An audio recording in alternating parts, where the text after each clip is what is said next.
Okay, welcome to the podcast Ankur. आज हमारे साथ एक बहुत ही recent father, I think just a few days back.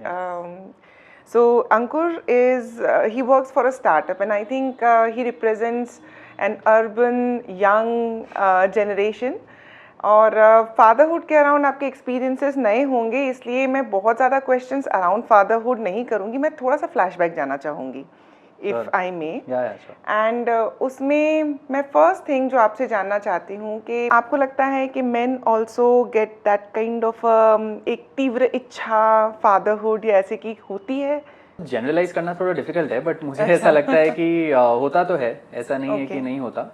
मैं जिस इकोसिस्टम में रहता हूँ उसमें मिक्स्ड आजकल मतलब पॉइंट ऑफ व्यू है लोगों के, या चॉइसेस हैं, पॉइंट ऑफ व्यू नहीं, चॉइसेस हैं, जिसमें कुछ लोग ऐसे भी हैं जो कि, और वो I think it is not to do with केवल मेल, पर मुझे ऐसा लगता है कि एज अ कपल कुछ लोग हैं जो कि ये चूज कर रहे हैं कि they don't want to have a kid और start a family, which is absolutely जो उनका चॉइस है, absolutely. But there is also a very healthy proportion जो कि who want to start a family. Percentage में बांटना चाहो तो आप बांट पाओगे कि कितने, because you are the most connected with this generation. हम तो एज अ डॉक्टर या एज अ स्पेशलिस्ट, हमारे पास तो ना व्हेन दे कम तो हमें तो वही दिखते हैं. तो आपको क्या लगता है कितने परसेंट लोग जो फैमिली में बोलते हैं कि नहीं, why even go for kids and all that, हम तो ऐसे ही ठीक है, वर्सेस आई थिंक अभी भी 90%, 80-90% लोग हैं जो कि ये चाहते हैं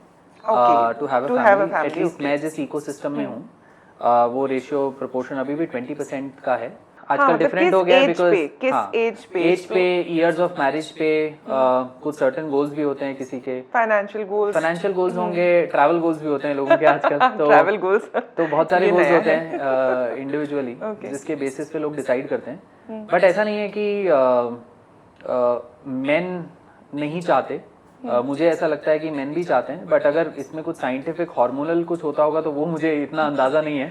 but I think it's more to do with on that age part. So किस एज पे आपको लगता है, like if you have to 80-20 के हिसाब से अगर अपन जाए rule, so at what age do men usually think, you know, let's talk about urban young men, you know, early 30s mid 30s, किस एज पे उनको ये लगता है कि they would want to start a family?